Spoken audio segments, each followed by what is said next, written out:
from the JAG TV studios at the University of South Alabama, broadcasting in HD. Your on-campus news starts now. Hello Jaguars, I'm Jackie Roch. And I'm Bree Burrell. This week, more on Ebola and an interesting reason why you should start checking your morning cup of coffee. Also, a great excuse to trick-or-treat this season, and an offer from South Psychology Clinic that you don't want to miss, right here on the Vanguard On Air.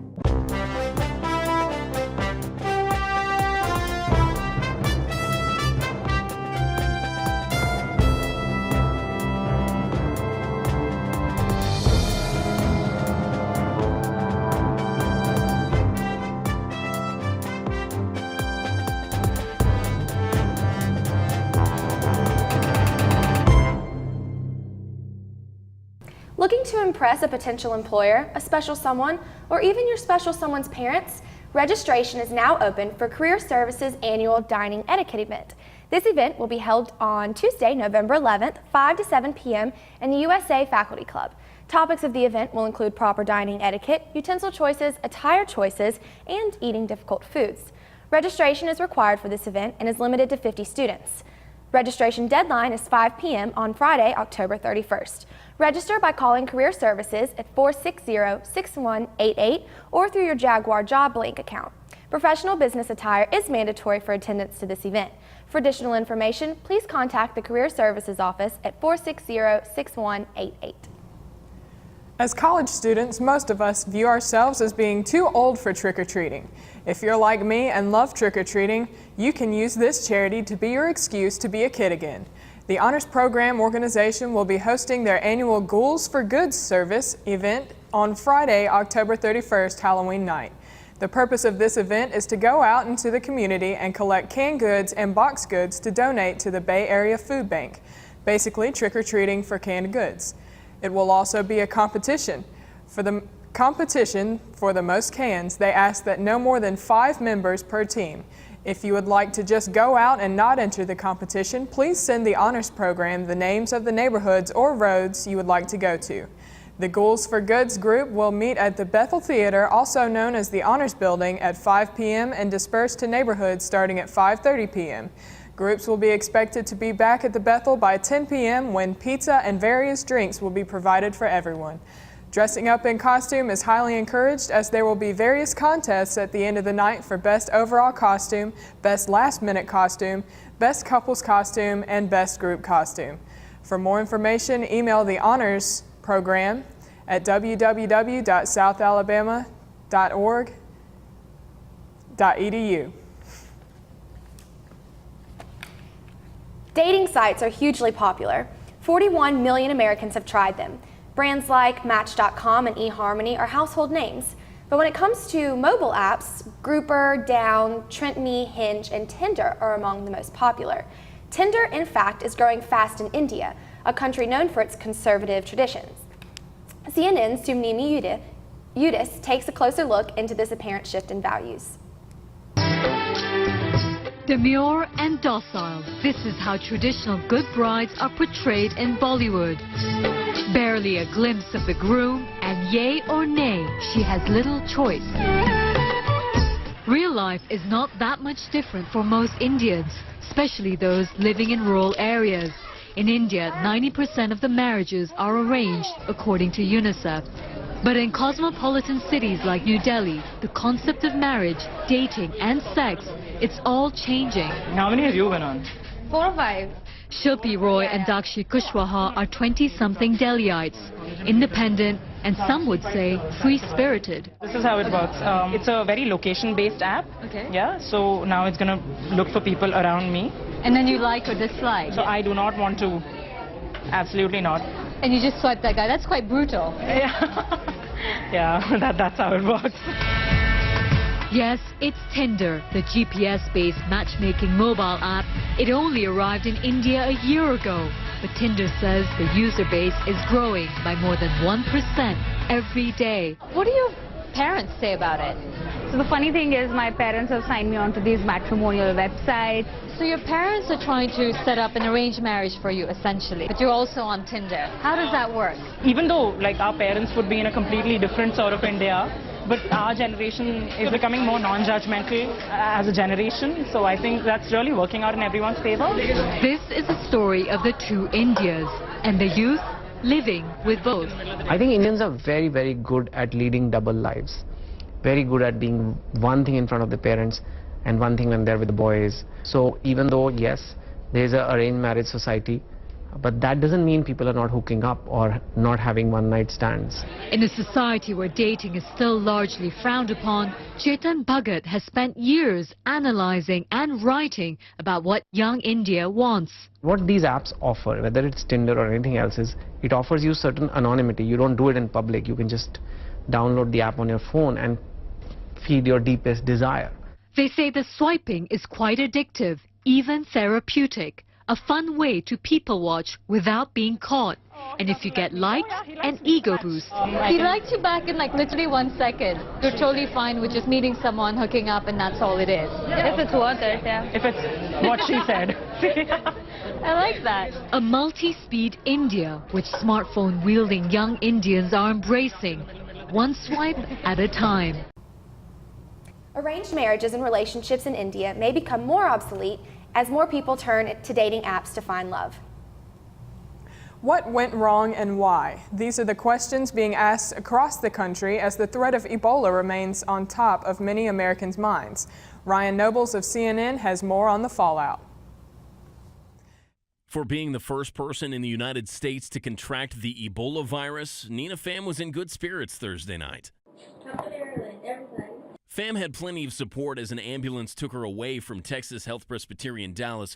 She was flown to Maryland and taken to the National Institutes of Health for further treatment. Her coworker Amber Vinson was taken to Emory Hospital in Atlanta the day before. Vinson had taken 2 commercial flights between Dallas and Cleveland days before her diagnosis. The CDC is now reaching out to people on both flights. A federal official says Vinson told them she was not feeling well earlier than they originally thought. Her family says otherwise. She never conveyed that to me. What Amber has directly told me is that she felt fine, that she felt well until Tuesday morning. Infectious disease specialists say even if Vinson was symptomatic and potentially contagious, the risk to fellow airline passengers would be extremely low. I would say you're at greater risk of driving to the airport and getting in a car accident than being infected with Ebola by being on an airplane. I'm Andrew Spencer reporting. And for the second consecutive day, President Obama canceled his travel and remained in Washington to monitor developments. Most college students just cannot get enough of their caffeine. Coffee for most of us is the best part of our morning. But for this New Brunswick man, his coffee was the worst part of his day. We go to CBC News' Catherine Harrop for more on this story. When you go to McDonald's and order coffee, you expect the house blend, not the mouse blend. It was a dead mouse. Ron Murray picked up his coffee at the drive-thru in Fredericton, Canada. He sipped it for hours and then, as usual, removed the lid for the last gulp. And when I took the lid off, there was a little bit of surprise in my coffee cup. Oh my God, there's a mouse in my coffee is what he says. And I'm like, it's real. He's not joking. Ron's co-workers vouched for him, but online the theories flew. A coworker dropped the dead mouse into his cup as a joke, or maybe it's possible the mouse has been in there since the cup factory. Some folks are wondering how the guy could have sipped his entire cup of coffee without feeling the weight of the mouse sloshing around inside like a forgotten tea bag. I smell a rat, said someone. What a crock! A pun referring to Ray Kroc, McDonald's founder. Skeptics kept citing the infamous fingertip found in Wendy's chili hoax. This woman went to jail for 4 years for pretending she'd found a finger in her chili. Nasty. But authorities traced it back to an associate of her husband's who had severed it in an accident. I think this is everyone's worst fear, opening up a fast food meal and finding a human finger where the dead mouse should be. As for the mouse in the coffee, Ron's co-workers were rock solid supporting him. Unless I had been there and watched Ron drink that whole coffee down to that last drop, I would have been like, you're lying. Ron hasn't expressed any intention of suing. What's he want from McDonald's? I'd like to know how the mouse got in the cup of coffee. The restaurant was inspected by authorities and found to be pest-free. McDonald's says Ron has now provided us with a product sample and foreign object. They're sending it to a third-party lab, but thus far we do not believe the foreign object originated in the restaurant. The moral of the story, before drinking, check under the lid to make sure there's not a waterlogged McMouse, or as one jokester nicknamed him, Maxwell Mouse. Good to the last dropping. Ron remains philosophical. I'm here. I'm in better shape than the mouse. That mouse looks a little under-caffeinated. Jeannie Mo, CNN, New York. McDonald's is currently looking into analyzing the mouse, and from now on, it may be a good idea to check your coffee from unwanted visitors. After the break, the South Alabama Psychology Clinic has an offer for South students that you don't want to miss. And I've got an inside look at our Jags basketball, coming up next on the Vanguard On Air. Locals have rallied together recently to show support for a worthy cause. Reporter Courtney McDonald has more on the story. The American Diabetes Association is leading the fight to stop diabetes and its deadly consequences and fighting for those affected by diabetes.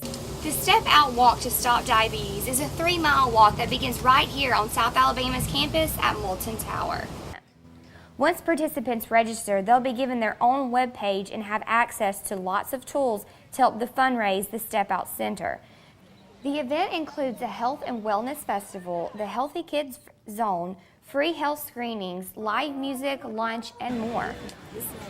Step Out participants are committed to walk and raise money in this inspirational event. I have several close friends that have diabetes, and I'm just glad to help out a worthy cause to help find a cure for this terrible disease. With you, I'm walking today in honor of my grandmother who had diabetes, my aunt who's also diabetic, and a friend of ours who has juvenile diabetes. Not only are people coming out to show their support to find a cure for this disease, but they're also bringing their furry pets with them. For more information, call the American Diabetes Association at 1-800-DIABETES, or you can visit their webpage at www.diabetes.org. This event raised over $24 million to find a cure for diabetes and to support the American Diabetes Association.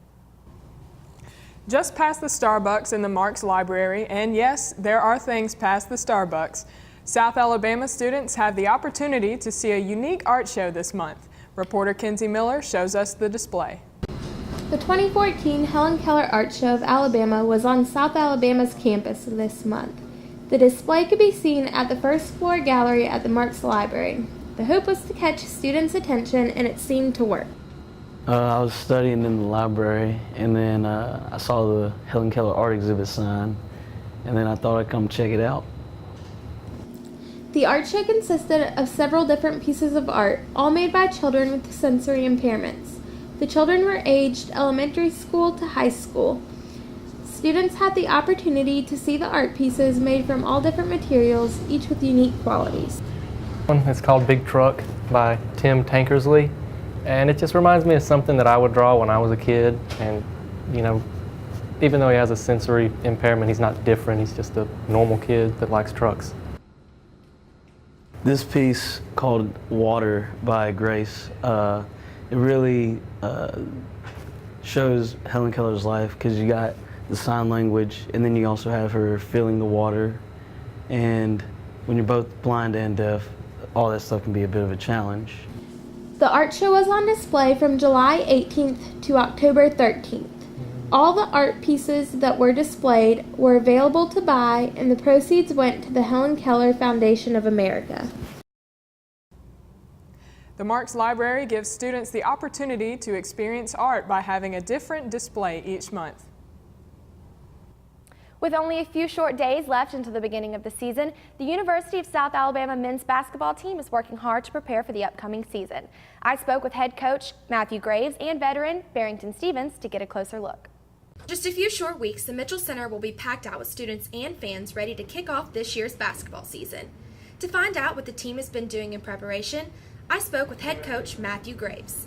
The first couple of weeks of practice have been very good. We're in practice number 9. Guys are really competing, playing hard. enjoying each other, getting to know each other, and then what we've really focused on in the first month here is the weight room. We need to be a lot more physical, tougher with the basketball. Number one goal is to improve every day. We got to continue to get better, and you'll enjoy this process and really embrace this process of getting better. With the team adding 9 new players to the roster this year, I asked veteran Barrington Stevens how he thought they were getting along. Everybody's coming along quite nicely. We have a few new guards such as Tyshawn and Luca. This is his first year. All of them are great teammates. Everybody that we have coming back just have created a great chemistry and stuff like that. So everybody is coming along quite nice. The team finished second to last in the Sun Belt Conference this past season, but that's not stopping them from working their hardest and aiming for a conference championship. Be sure to come out and support the Jags as they take on their first game of the season here at the Mitchell Center, November 6th. For the Vanguard On Air, I'm Bree Barreau.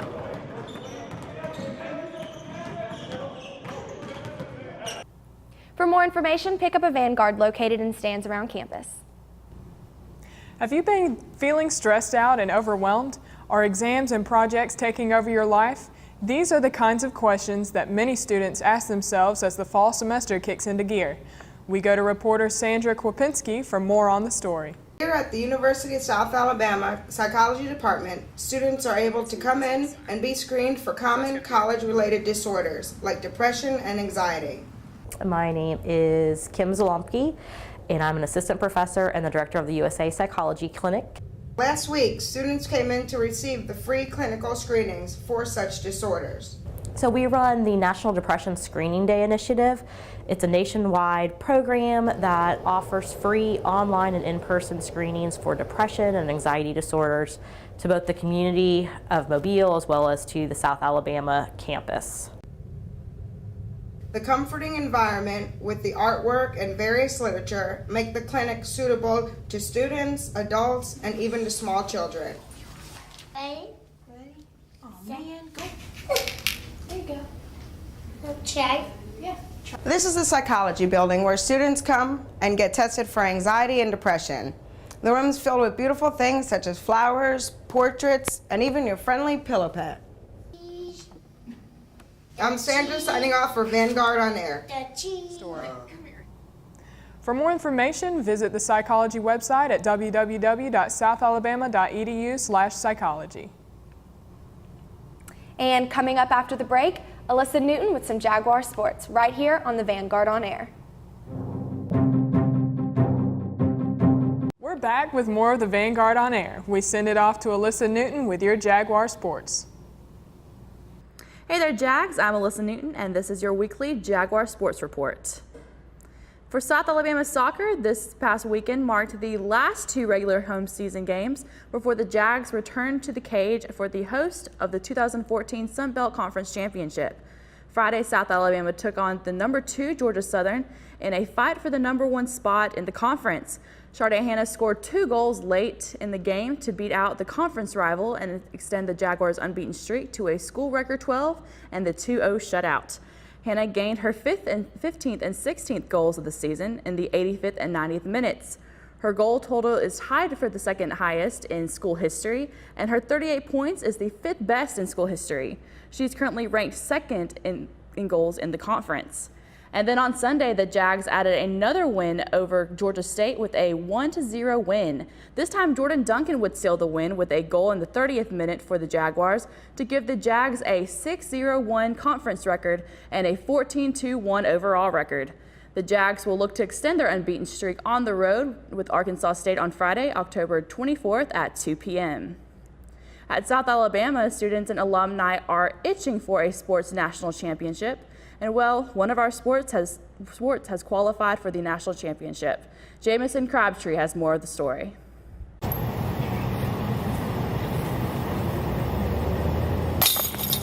The Jags disc golf team, consisting of Dylan Hune, Caleb Huber, Adam Moore, J.C. Rowe, and Jesse Coffia, qualified for a spot in the national championship by winning first place at the Southeastern Collegiate Open Disc Golf Tournament on September 28th. I caught up with Jesse and he filled me in with details about the tournament. Team captain J.C. Rowe also took home the individual award with a score of 13 under par. The competition wasn't a walk in the park either. Nice. Our South Alabama Jaguars disc golf team went head-to-head against SEC teams that usually dominate across the sports spectrum. But this time, it was a different result. We beat LSU, Alabama, Auburn, Mississippi State. Of course, we had to beat them. And then we also beat South Carolina. Given their first place finish, I couldn't pass up the opportunity to get some tips in to improve my short game.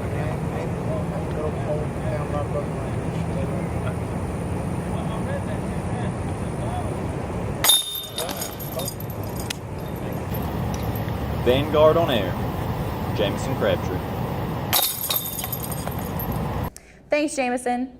Volleyball dropped its third straight match on Sunday afternoon as the Jaguars fell 3-1 to Sunbelt Conference leader Arkansas Little Rock at the Jag Gym for its annual Dig Pink match.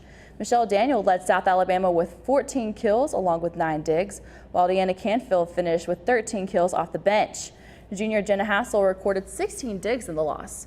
The Jags' loss has them fall to 4-6 in Sunbelt play and 9-11 overall. Volleyball will return to action on the road Friday night against ULM at 6 p.m. USA men's cross country traveled to Tuscaloosa this past weekend, where runner Michael Panare earned a third-place finish at the Crimson Classic. Panare finished the AK with a time of 24:59 to finish third and help USA achieve an 8th-place finish. The Jaguars finished with a team score of 209 and a finish ahead of Alabama and Tennessee.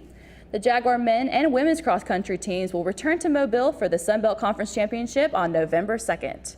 And finally, in South Alabama football, the Jaguars had a close homecoming win with the Georgia State Panthers with a 30-27 final score. South Alabama was favored by 20 points going into the game, but Georgia State quarterback Nick Arbuncle and the GSU offense proved to be a threat to the Jags' now 3-game win streak. The game had 5 lead changes in the second half, highlighted by a 62-second, 3-play, 85-yard drive by Brandon Bridge and Danny Woodson. Bridge's 65-yard run completely changed the momentum of the game with just less than 10 minutes left to go in the fourth quarter.